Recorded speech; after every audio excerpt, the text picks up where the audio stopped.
The Colorado River holds many secrets beneath its churning rapids. For 32 years, one particular secret remained hidden in the depths of Hance Rapids, waiting for nature itself to reveal what happened on that fateful afternoon in June 1992.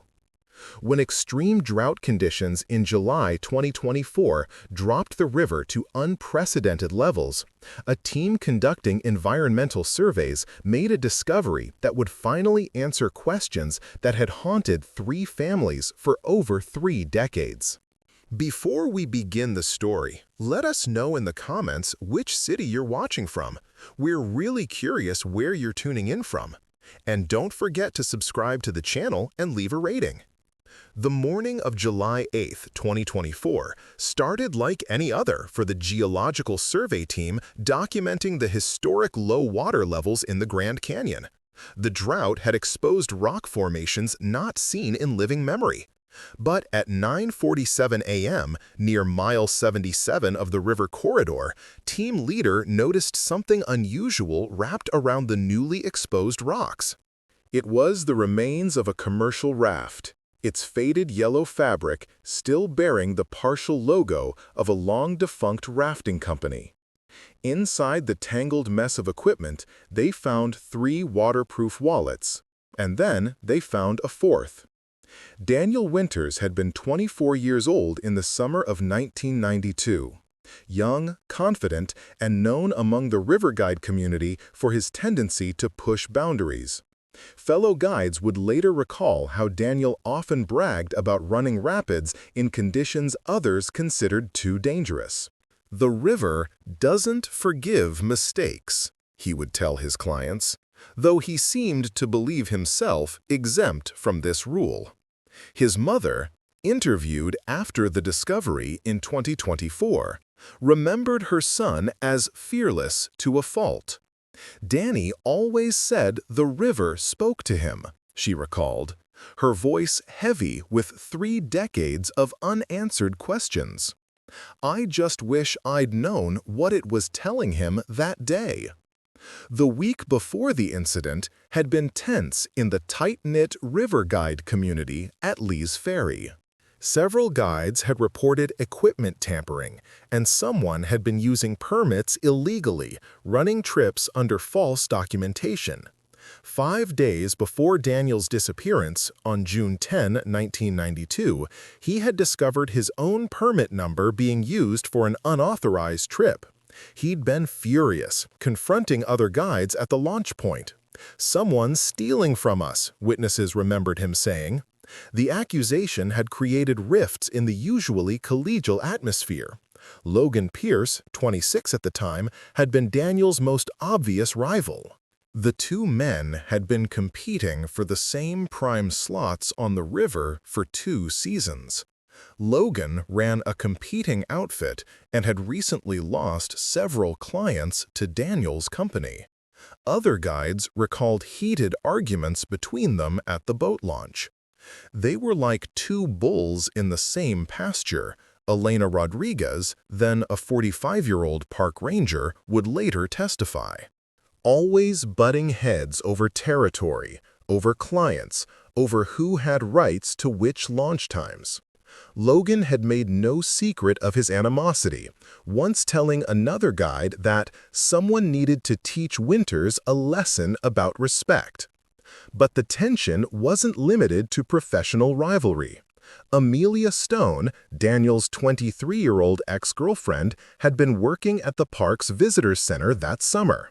Their relationship had ended badly just 3 weeks before the incident, though the exact circumstances remained murky. Coworkers noticed Amelia had been emotionally volatile, calling in sick frequently, and appearing distracted when she did work. "She would just stare at the river for hours," a colleague remembered, "like she was waiting for something or someone." What no one knew at the time was that Amelia had discovered she was pregnant just days before their breakup. Then there was Theodore Cross, though everyone called him Teddy. At 22, he was the newest guide on the river, having arrived just 2 months before the incident. Teddy seemed eager to learn, always offering to help more experienced guides with their equipment, always asking questions about the river's history and hazards. He'd attached himself particularly to Daniel, who had initially welcomed the attention.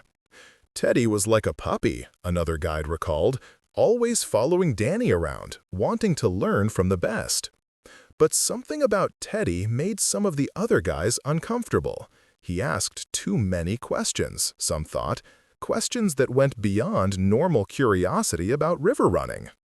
The morning of June 15, 1992, had dawned clear and hot, typical for summer in the canyon.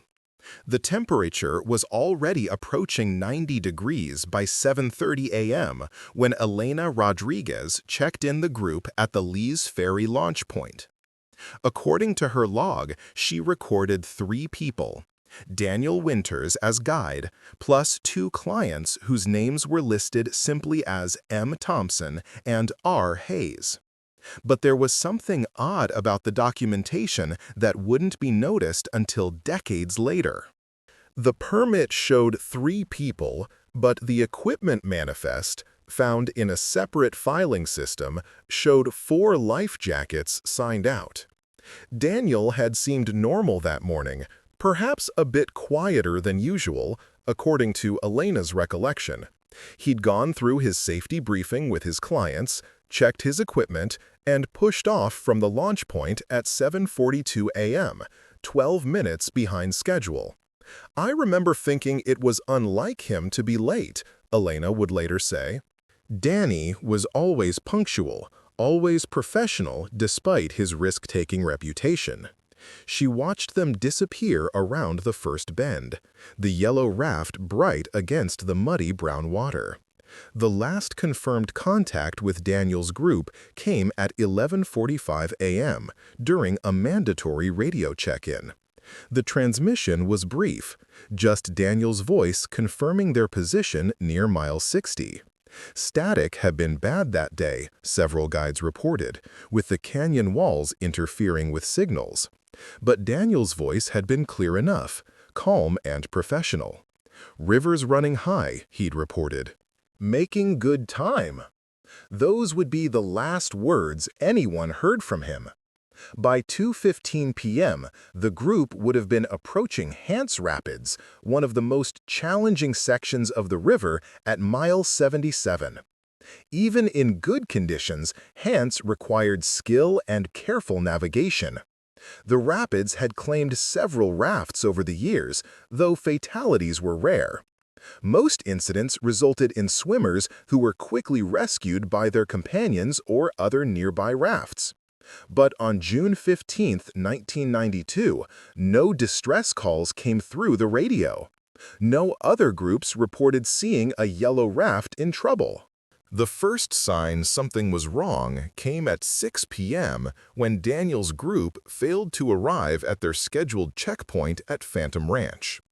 River trips could run late, especially if they stopped for longer breaks or encountered minor difficulties, so initially there was no alarm. But when full darkness fell and there was still no word, concern began to grow. Other guides who had launched after Daniel reported they hadn't seen his raft on the river. It was as if the group had simply vanished. The search began at first light on June 16th. Helicopters flew the length of the canyon while ground teams searched the shores. Logan Pierce was among the first to volunteer for the search, bringing his own boat and crew to help. Whatever our differences, he told authorities, nobody deserves to be lost on the river. His eagerness to help was noted by investigators, though at the time it seemed like professional courtesy. Amelia Stone also joined the search efforts, taking time off from work to help coordinate communications at the command center. Most helpful of all was Teddy Cross. The young guide seemed devastated by Daniel's disappearance, blaming himself for not being on the trip. "I should have been there," he kept saying. "Danny had asked me to come along as a second guide, but I had another commitment." Teddy threw himself into the search, using his military training to organize grid patterns and search zones. He suggested checking side canyons where a damaged raft might have been pulled by current. His dedication impressed everyone, especially when he continued searching long after others had given up for the day. But as days turned into weeks, hope faded. The river had seemingly swallowed Daniel Winters and his two clients whole. No bodies surfaced, no equipment washed ashore. The only clue came 3 weeks later when a single paddle was found caught in rocks near mile 89, well past Hance Rapids. It bore Daniel's company logo, but that told investigators nothing about what had happened. The case gradually went cold, joining the canyon's long list of unsolved mysteries. For 32 years, the disappearance remained unexplained. Logan Pierce left river guiding entirely, moving to Phoenix where he started a successful construction business. When contacted in 2024, the now 58-year-old man expressed shock at the discovery. Amelia Stone had raised her son alone, never telling him about his father until he was 18. She'd married eventually, lived a quiet life in Flagstaff, and rarely spoke of that summer. Teddy Cross had stayed on the river for another season before abruptly leaving, telling people he'd been called back to military service. No one had heard from him since 1993.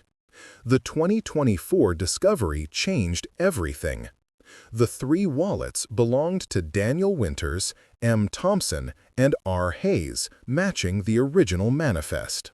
But the 4th wallet, wrapped in plastic and tucked deep inside the raft's storage compartment, bore the name Theodore Cross. More puzzling still was the waterproof camera found with the wallets.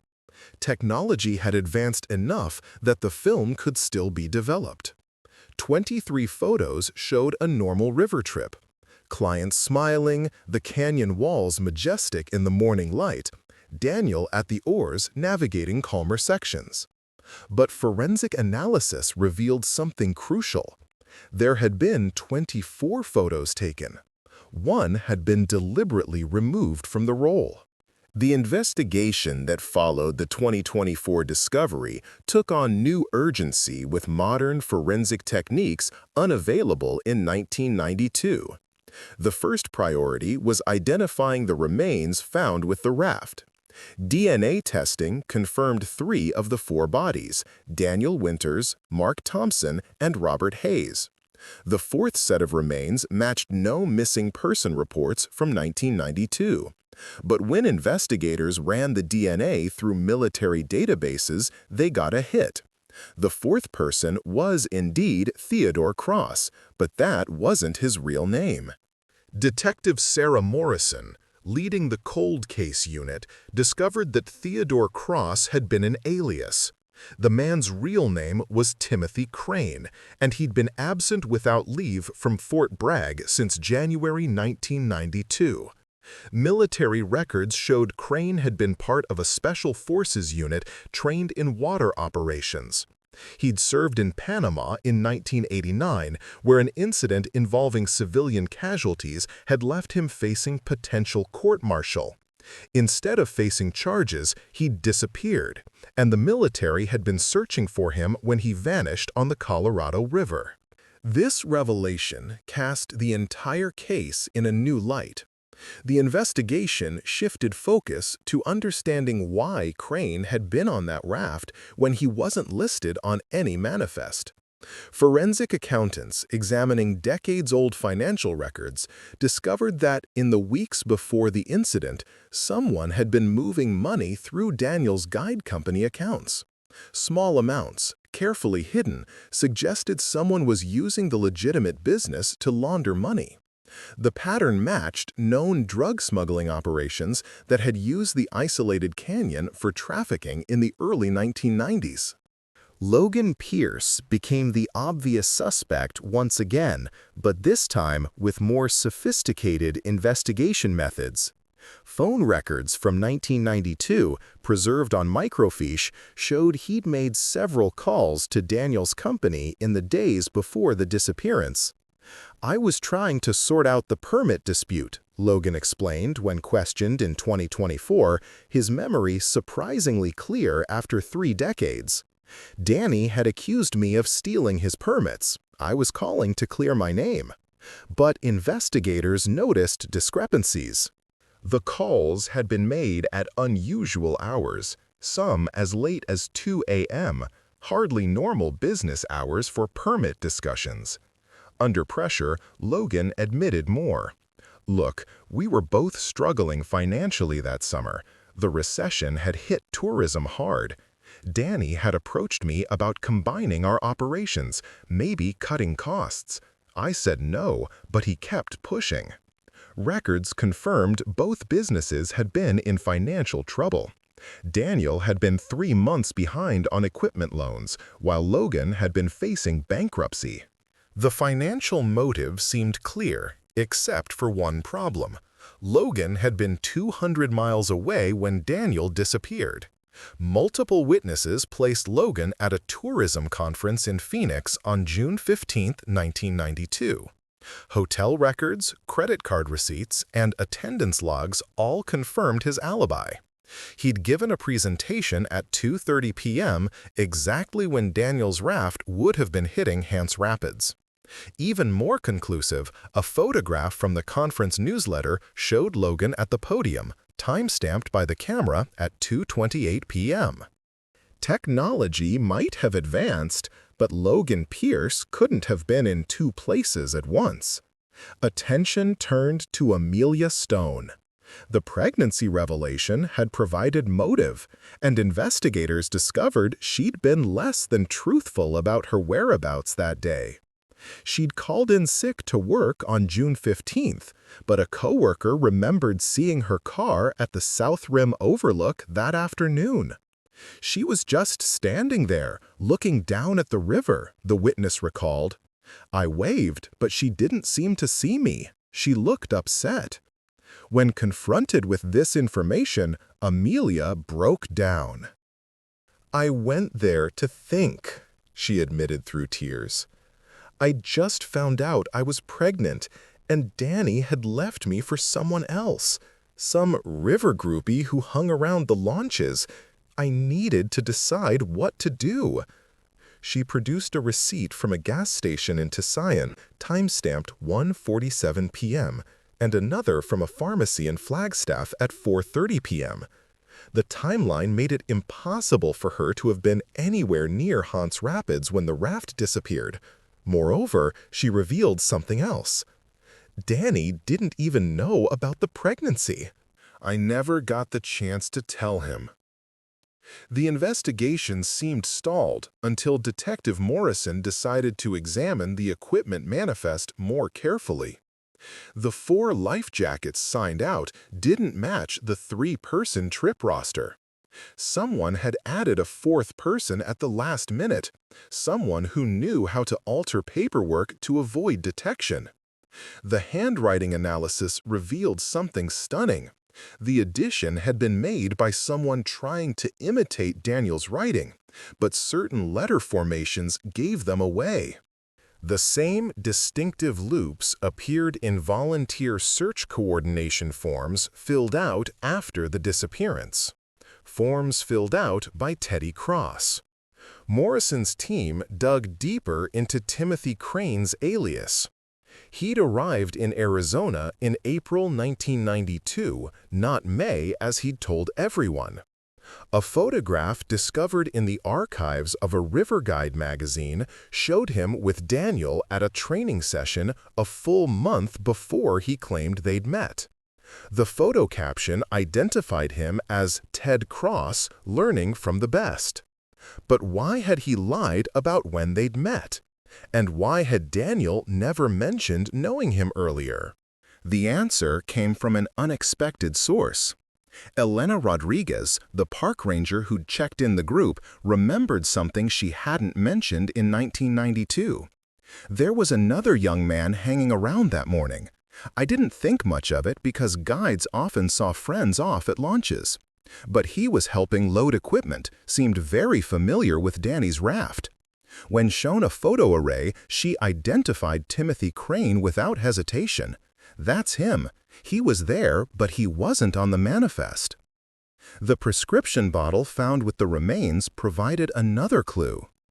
The medication was for treatment of severe PTSD, prescribed to a T. Crane by a Veterans Administration doctor in Phoenix. The prescription had been filled just days before the river trip. Side effects listed included confusion, disorientation, and in rare cases, violent outbursts. The prescribing physician, located after extensive searching, remembered the patient. He was struggling with what happened in Panama, said he needed to disappear, start fresh. I assumed he meant emotionally. Financial forensics revealed more disturbing patterns. In the weeks after Daniel's disappearance, someone had systematically emptied his business accounts, using pre-signed checks Daniel kept for emergencies. The money had been withdrawn in small amounts from different banks to avoid suspicion. Security footage from 1992 was long gone, but withdrawal slips preserved on microfiche showed the same handwriting quirks that appeared on the altered manifest. The person taking the money had been practicing Daniel's signature but couldn't quite master it. The digital evidence from the pager found in 2024 proved even more damaging. While most messages had degraded beyond recovery, the device's memory chip retained fragments. Partial messages referenced river business and packages, terminology consistent with drug smuggling operations of that era. One partially recovered message read, "Cross compromised, clean up necessary." The timestamp was June 14, 1992, the night before Daniel's disappearance. Detective Morrison interviewed dozens of people who'd known Crane during his brief time as Teddy Cross. A pattern emerged of someone desperately trying to create a new identity while running from his past. He'd told different people different stories about his background. To some, he was a college dropout seeking adventure. To others, a veteran trying to find peace in nature. But everyone agreed on one thing. His intense interest in Daniel Winters had seemed unusual, even obsessive. He would ask about Danny constantly, recalled a former guide. Where he went, who he knew, how he ran his business. We thought he just admired him, wanted to be like him. Now, I wonder if he was studying him for other reasons. Another guide remembered Crane asking detailed questions about radio dead zones in the canyon, places where emergency calls couldn't get through. At the time, it seemed like prudent safety planning. The recovered rope from the raft provided crucial evidence. The knots used to secure equipment weren't standard river guide knots. They were military style, specifically the type taught in Special Forces water training. The same distinctive pattern appeared in photos from Crane's military service record. Moreover, the rope showed signs of having been used to secure more than just equipment. Fiber analysis revealed traces of blood that hadn't completely washed away despite 32 years in water. The blood matched Daniel Winters. The camera's missing 24th photo haunted investigators. Modern techniques allowed them to recover partial ghost images from the film negative.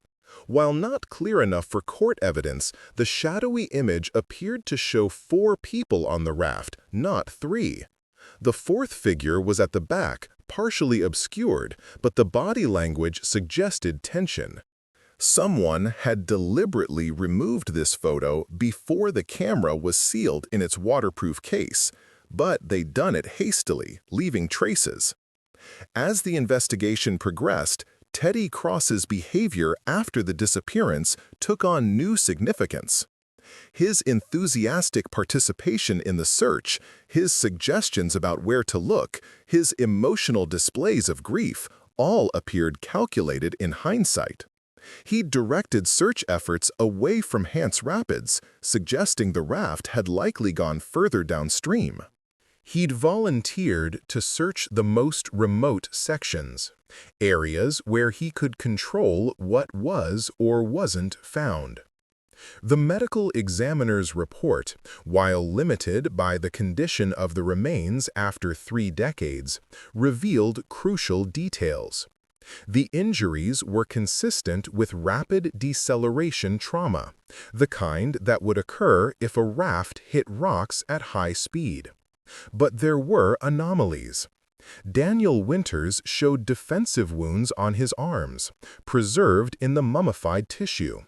These injuries had occurred before death, suggesting a struggle. The other passengers showed no such wounds, indicating they'd been caught off guard. The breakthrough came from an unexpected source. In September 2024, a man named Marcus Webb contacted authorities after seeing news coverage of the discovery.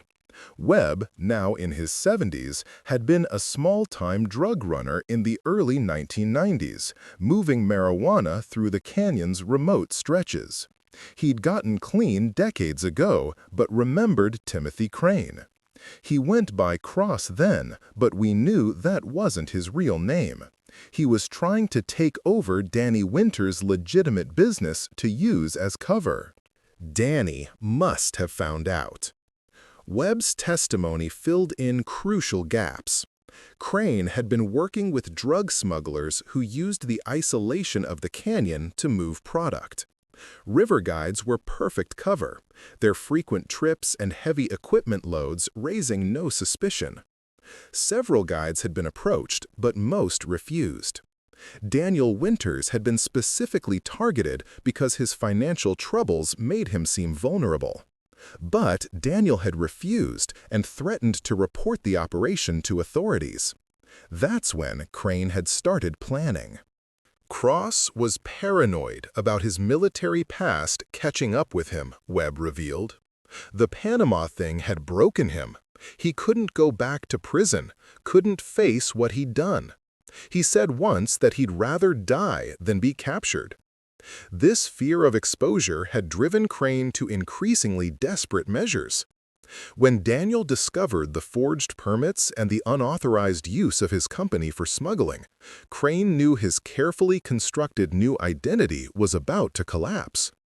The reconstruction of events, based on all available evidence, painted a chilling picture of calculation and opportunity.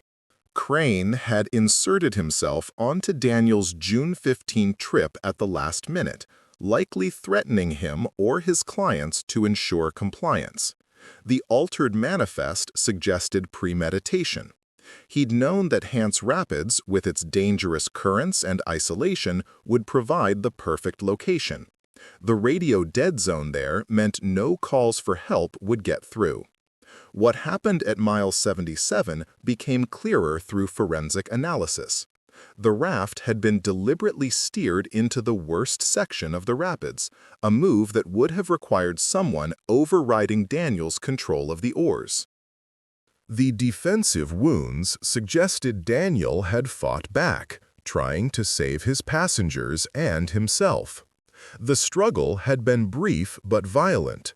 The raft had hit the rocks at full speed, ejecting everyone into the churning water. In the chaos, no one would have noticed if some people didn't resurface. But Crane had made a crucial error.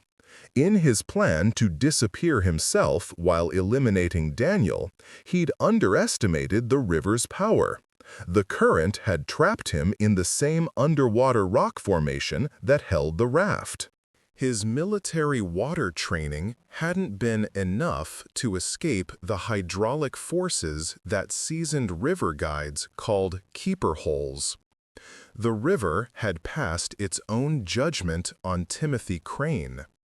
The most damning evidence came from Crane's own hand. Hidden in the raft's emergency kit, wrapped in multiple layers of plastic, investigators found a water-damaged notebook. Most pages were illegible, but fragments survived. One partially readable entry, dated June 14, read, Tomorrow it ends. D knows too much. River will take the blame. New identity waiting in Phoenix. Another fragment mentioned, making it look like Pierce, suggesting he'd planned to frame Logan for the deaths. The investigation revealed the full scope of Crane's deception.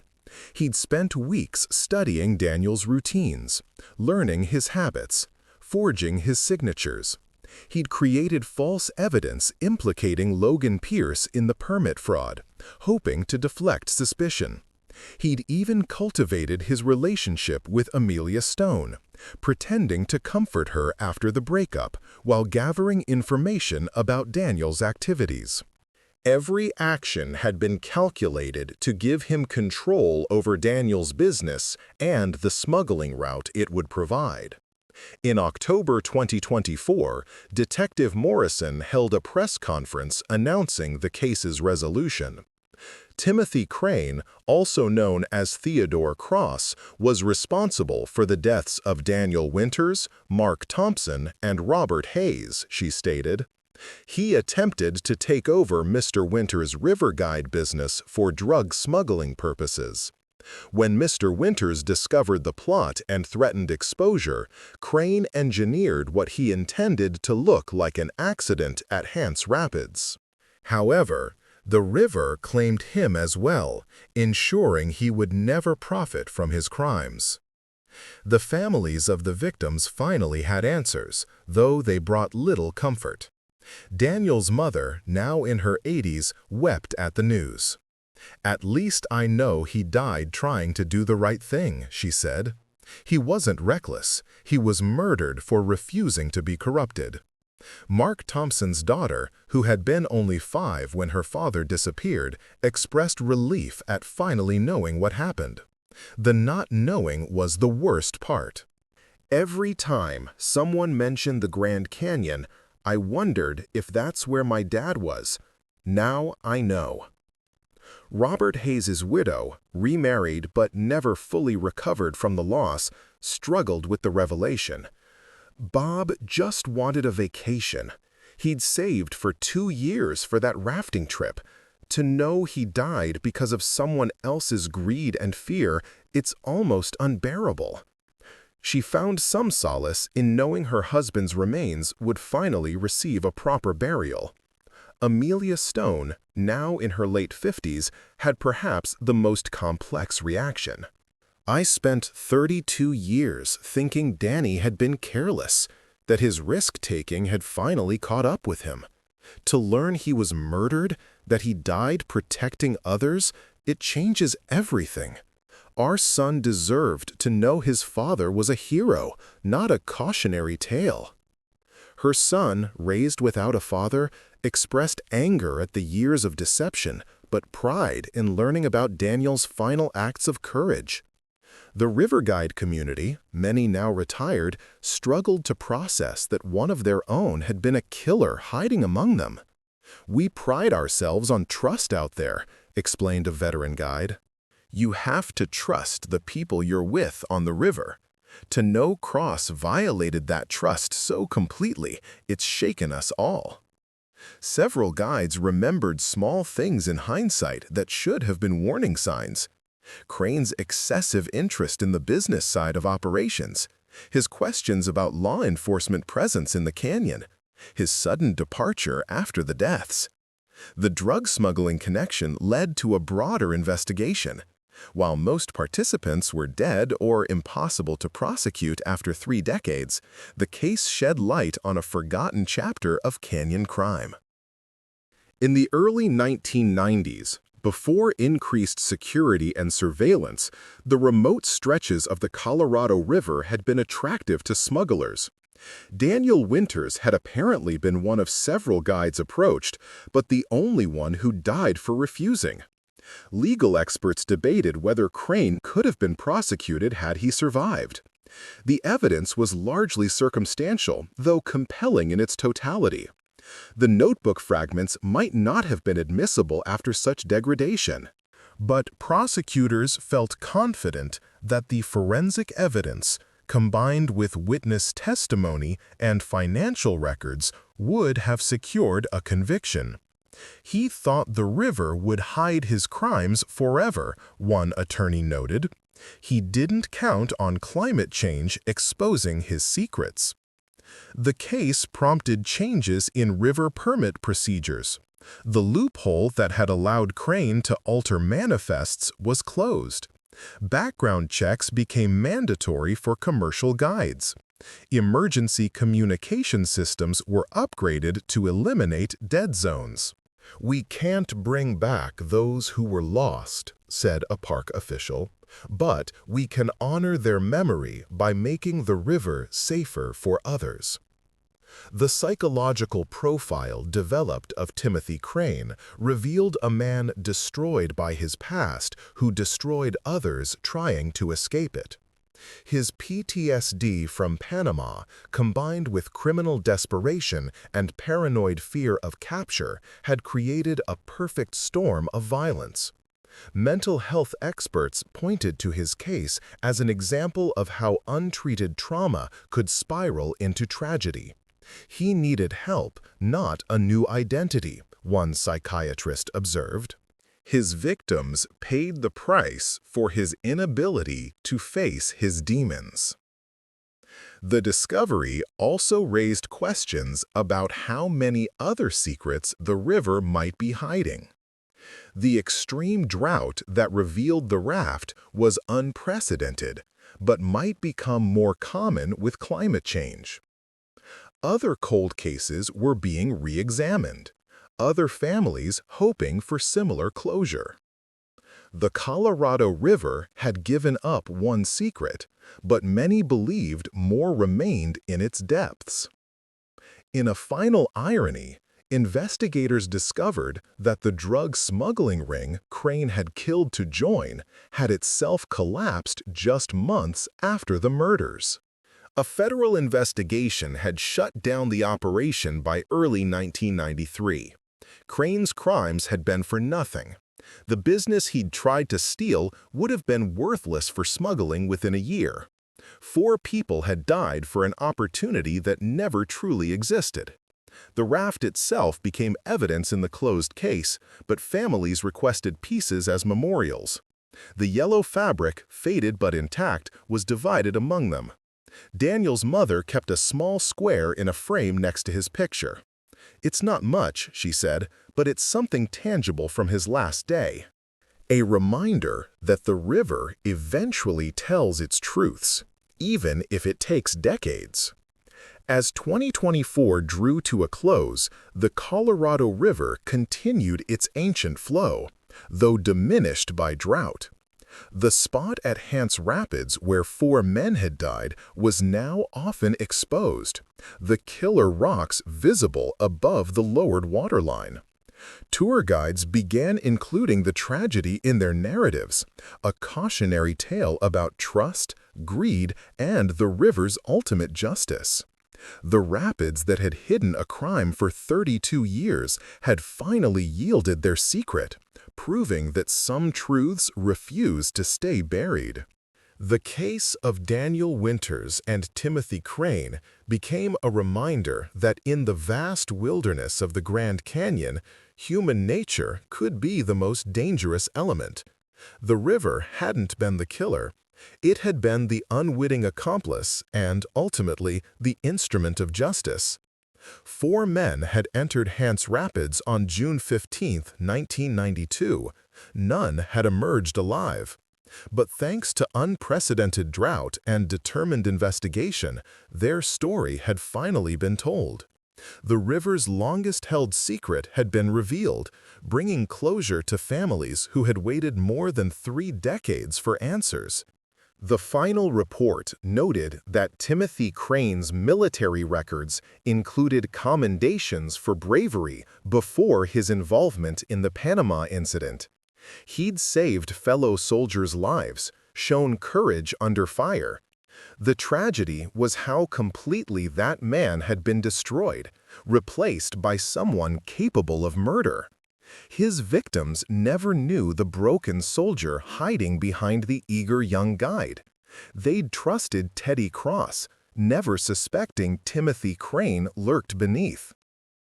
In the end, the Colorado River had been both crime scene and courtroom, hiding evidence for decades before revealing it when the time was right. The rapids at mile 77 had claimed 4 lives but preserved the truth. The discovery brought pain but also peace to those who'd wondered for 32 years. The river had finally spoken, its testimony written in weathered equipment and preserved remains, solving one of the Grand Canyon's most enduring mysteries.